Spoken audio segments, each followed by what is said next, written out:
Hey, y'all, and welcome to This Is Nothing New, the podcast where we drop the trends, get back to the basics, and uncover those lessons hiding in everyday life. I'm your host, Michelle Gruning, and today we are going to be talking about how we were never meant to do this alone. I created a presentation about a year ago, all about this idea that we just truly were not meant to do all of these things alone. And this presentation came out of my experience of feeling like I had to have a lone wolf mindset. For years, I felt like if I didn't do everything on my own, then somehow I wasn't capable of doing it at all. And I felt this way before I became an entrepreneur and I was working for other people, especially in my last job at the software company. I very much adopted a lone wolf mindset there. I felt like it was up to me and only me to keep my team protected, to fend for them, to advocate for them, to be the person who was going to be a good representative of what our users needed and what my team needed. And I got into that lone mindset, that lone wolf mindset, because I had been burned by people that I thought were on my team. I thought I had a really good supportive relationship with my boss at that time. And when I went to him in a moment of vulnerability and struggle, he ended up turning it against me. And in that moment, through that experience, I really sunk deeper into this decision to just go at it by myself because I didn't know who to trust. And I felt like if I showed up in a moment of struggle, that it was just going to be thrown back in my face later. And so I sat in that mindset for a while of just do it alone until I got a couple of years into my business and started making more connections and being reminded often that I didn't have to do it alone. And it really did take me a while to fully believe that there are people who want to help and who can hold space for you when you're struggling, but also celebrate you when you're succeeding. And so going through that experience and really identifying the types of people that have helped me was the beginning of putting together this presentation that I gave for the 10th time today, actually. And I wanted to share it with you all because I've gotten a lot of really fantastic feedback that this content is impactful and eye-opening, and I think more people deserve to hear it. So I want to share with you all how I came up with this concept of crafting your personal advisory board. And if you're not an entrepreneur and you're listening to this, you may think, how does this apply to me? This is for whether you have a business, work in a business, are retired, don't work, whatever. This is all applicable no matter your stage of life and whatever your definition of work is at this period. So I would love to share with y'all 5 roles that I have identified are key to have on your personal advisory board. And the reminder before we get into this is these are meant to be different people. A lot of times we can feel like one person has to be everything for us. And that's a big expectation to place upon somebody. So we can sometimes expect our partners, our spouses to be our coach, our cheerleader, our question asker, our support, our guidance, our friend, all of those things. And maybe you have a partner that fulfills all of those things for you, or you have a good friend that does all of those things for you. But that's a lot of pressure to put on one person. And then that can become one perspective and one opinion that you're receiving when you're looking for guidance. And so let's expand a bit. Let's identify some other people that can help you continue to grow and expand and evolve. And so the first role on this personal advisory board is your mentor. And a mentor is somebody that has been where you're going. You know, a mentor has walked the path that you're on, and most likely they've achieved what it is you're working towards. Mentors are such a fantastic part of your personal advisory board because they can serve as a living blueprint for what success looks like in the direction you've chosen. These mentors can be sources of inspiration and encouragement. And they can also help alert you to maybe some common pitfalls that happen in that path because they've already experienced them. Mentors are people who have had a lot of experience and they have a lot of knowledge. And those practical insights can offer so much more than just theory.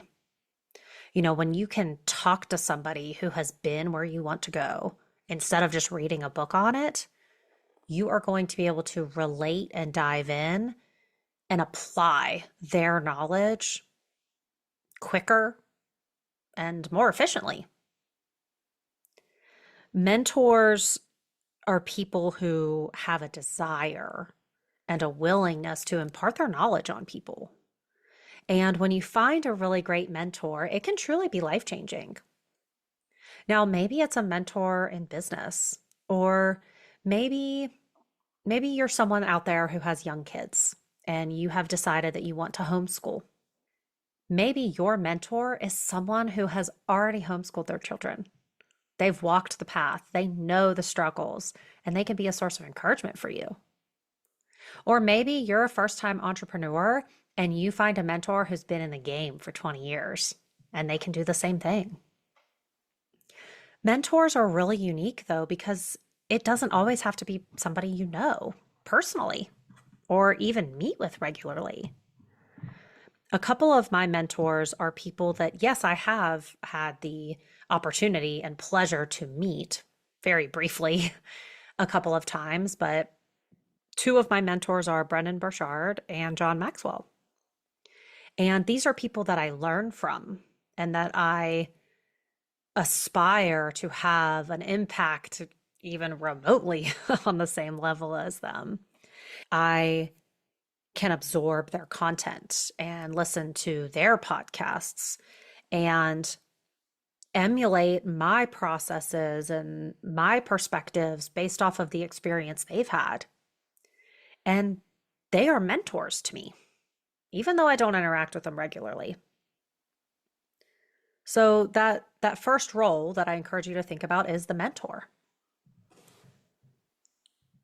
Now, the second role is called the connector. And connectors are somebody who have a really big network of people. And they are interested in making connections between the people in their network. Connectors are people who act as a bridge to opportunities and relationships that you may have never even known about. Or maybe they're just a few degrees of separation outside of your reach, but because you have a powerful connector in your personal advisory board, they are going to multiply your efforts through their established relationships. Really great connectors are in tune with opportunities and open doors throughout their network. And they are intentionally looking for people to invite into those open doors. These connectors are such good advocates too, especially when they have big networks and they are in rooms that you aren't in yet, or maybe don't even know exist. They can advocate for you in those rooms. You know, for me, when I think about connectors, I think about this women's community that I'm a part of. It's a connection company. It's called Polka Dot Powerhouse. And for me, when I joined, I was joining to find friendship and find a community. I had felt alone for a while, especially in terms of friendships. And it was time for me to take responsibility for finding those friendships. And that's when I joined the Dots. And what I found is that the more I got to know people and the more they got to know me, I had all of these connection opportunities available because the people that I met would then meet new people. And something they said would remind them of me. And they would say, hey, you should actually connect with Michelle. She has some similar interests. Connectors go beyond business. It can go to your personal life too. Now, not everybody has a network that you care about, so make sure you're a little strategic with it. Um, not everybody's network is valuable to everybody. So get strategic with it. What rooms are you looking to enter? How can you get a connector to help you with that? The third role that I want to share with y'all is called the accountability buddy. Now, the accountability buddy is or can be a trusted friend, maybe a mastermind group member, or a colleague that's on a similar journey. These are people who provide mutual support and they celebrate your wins and they offer genuine encouragement. An accountability buddy, though, goes both ways. We can't expect someone to be our accountability buddy without returning that favor. And the really beautiful thing about this role is that a really good accountability buddy is able to sit with you when you're going through the trenches, when you're struggling, when you get vulnerable and you just need that space to process. They can sit with you in that. Simultaneously, they can celebrate you when you're succeeding and when you're on top. And the best accountability buddies are never threatened by your success because they know your success does not take away from theirs. That's a really key piece. Now, accountability buddies can be in all sorts of areas of your life. Maybe it's business related, but maybe it's personal. Maybe you have told yourself, I'm going to walk more. I want to walk every day. And you tell your accountability buddy about that so that they know to check in with you. And you have somebody that you know you're being held accountable to. That symbiotic relationship offers you such a more clear path to success and growth than going at it alone. Accountability buddies can be for sticking to your meal plans. I could tell you my husband and I definitely struggle a little bit with that one. We have our best intentions on Sundays when we make our meal plans, y'all. And then it never fails. We get to Thursday. It's always Thursday. Doesn't matter what we have planned, but we don't want it. So I have some room to grow there to hold ourselves accountable to the plans we make earlier in the week. And that's just a silly example, but it just shows you that accountability buddies can be in any area of life, personal or professional. Now, the fourth role is my favorite role, and that's the coach. And it's probably my favorite role because that's what I do. I offer coaching to people who are ready to get to their next level. Now, the word coach has become very diluted over the past few years. And I say that because there are so many different definitions of what a coach is these days. Just about everyone, myself included, calls themselves a coach. And so it gets really hard for people to know what type of coach to work with because everybody's calling themselves a coach. A coach is paid to push you. A coach is not paid to placate you. If you take anything else away about this role of a coach, I hope it's that. You don't hire a coach to agree with you and tell you you're right and allow you to spin in that victim mindset. No, you pay a coach to push you out of your comfort zone, to help you grow, expand your capacity, and go after what you say you want. So when I think about the coaching that I offer, it is always from a place of openness, of curiosity, and of encouragement. Some people have said it's a bit of tough love. But I say that because my coaching doesn't come with a lack of compassion. It is a belief in your potential to go farther than you have.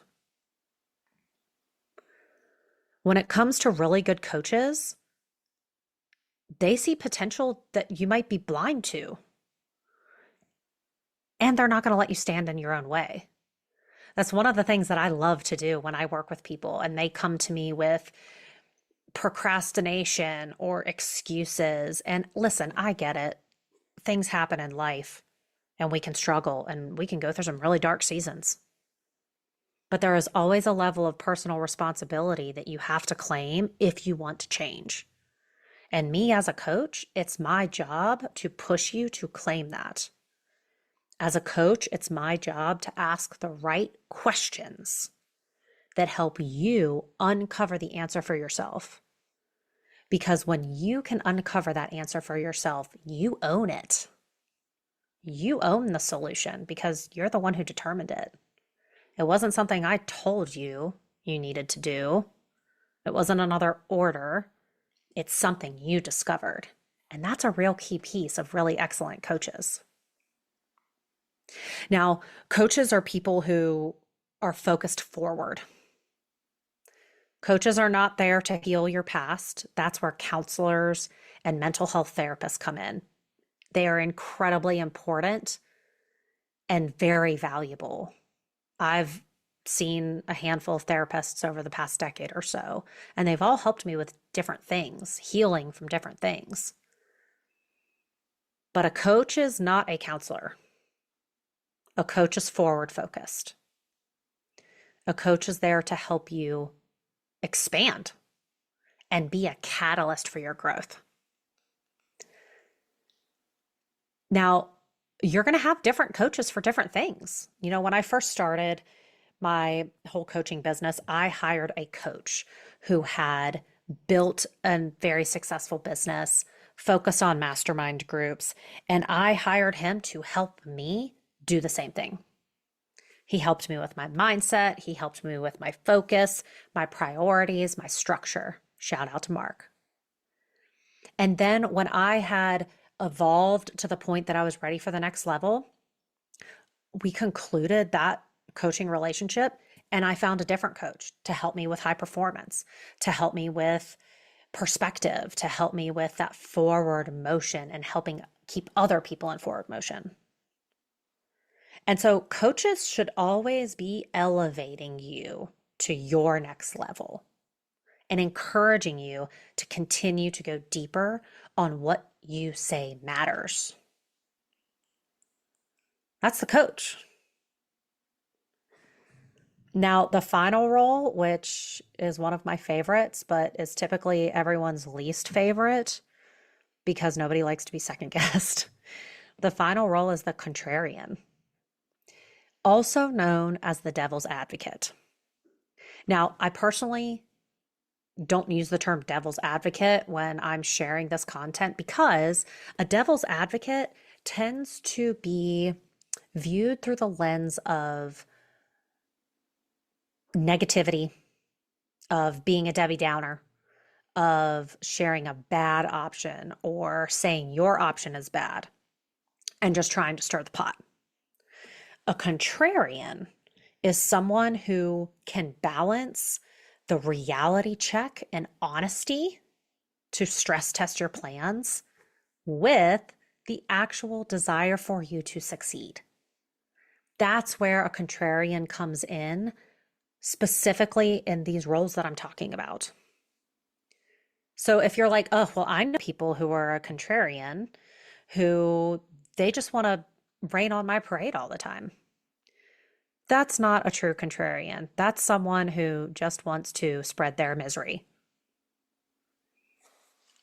A real true contrarian is a strategic adversary.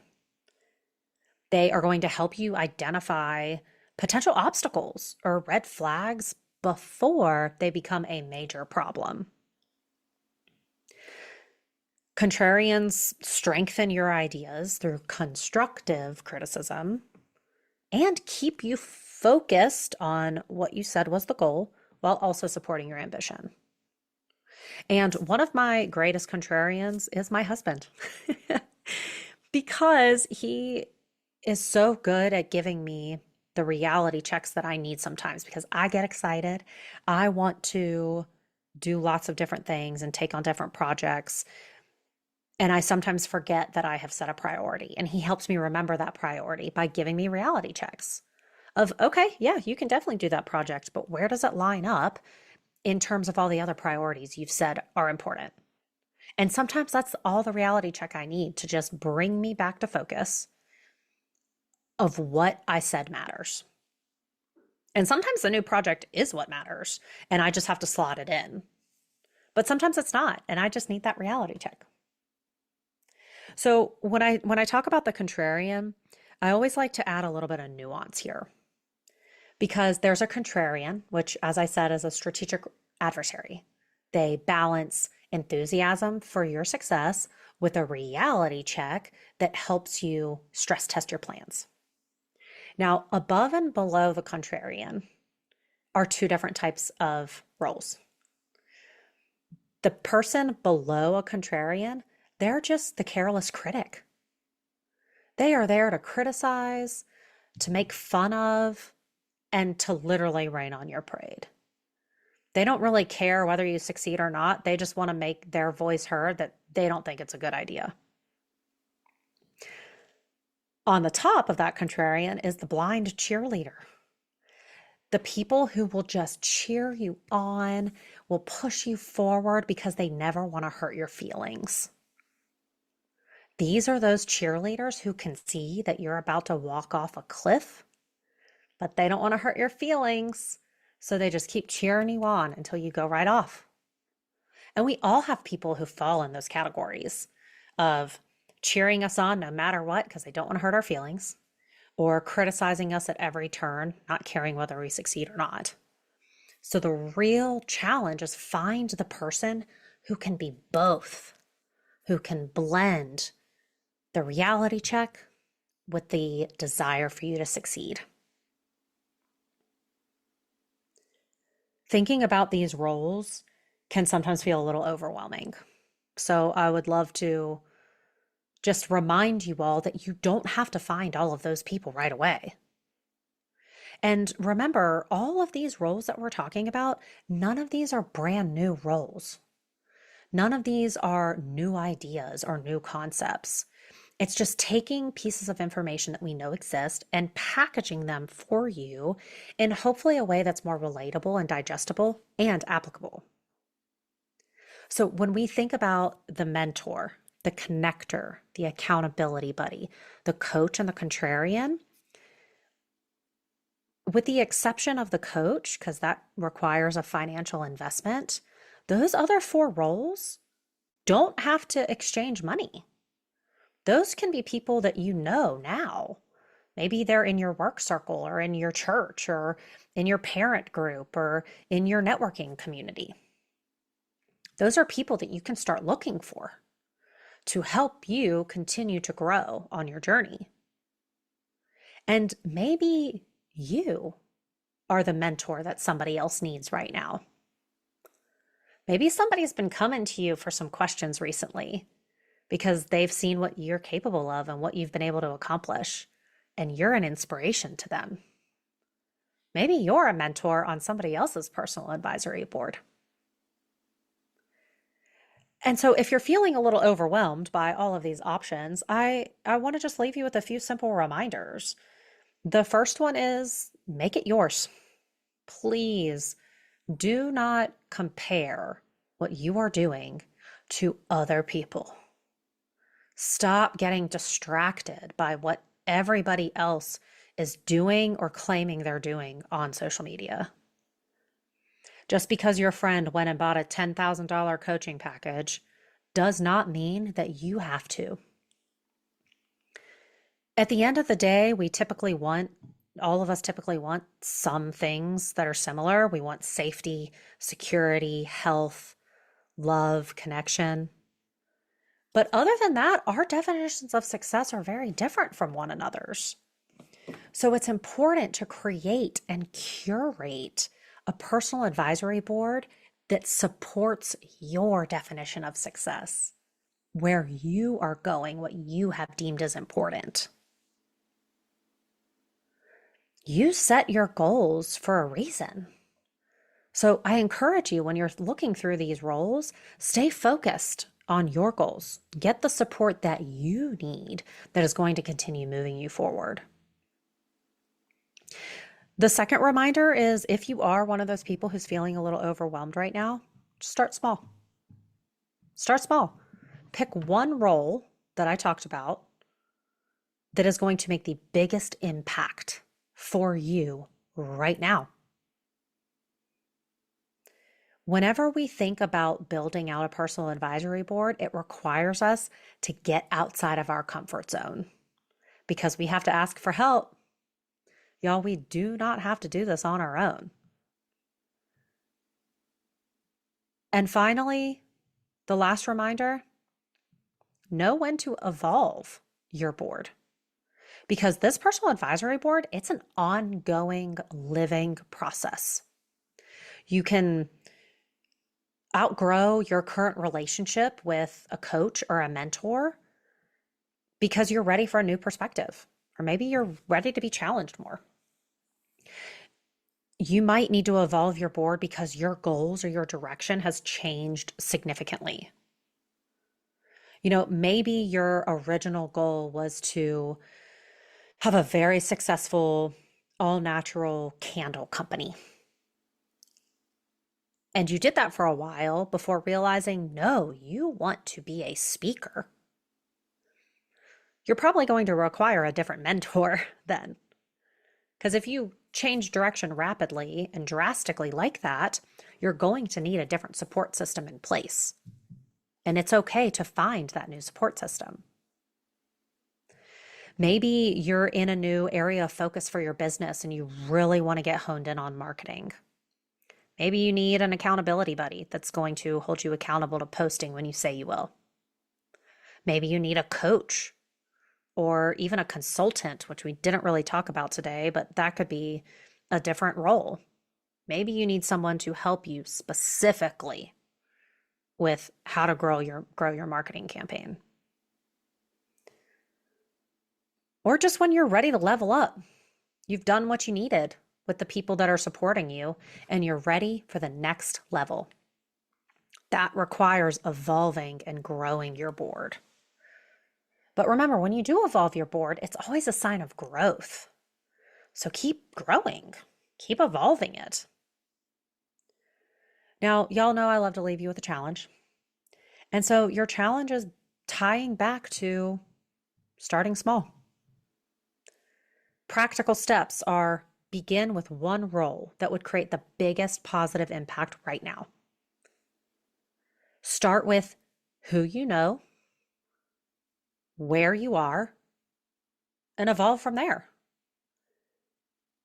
The key is to get intentional with who we have in our closest support circle, whose influence we allow to shape our decisions and our directions, and make those connections. So that's the challenge. Identify the one role that's going to make the biggest impact for you right now in your life. And remember, this is nothing new. We are just reminding ourselves that we do not have to do this alone. And if the next role that you're looking to bring onto your advisory board as a coach, I would love to have the opportunity to chat with you. My whole focus is to help people rebuild trust in themselves, in their decisions, in their actions, and in the path that they are walking. We can talk about confidence, accountability, mindset, and everything in between. So if you're looking for a coach, the way to get in contact with me will be in the show notes. Otherwise, y'all don't be afraid to ask for help. Find those people out there that are ready to support you. Intentionally craft those relationships with them and watch yourself continue to grow. Thank y'all so much for listening. And until next time, I'll catch y'all later.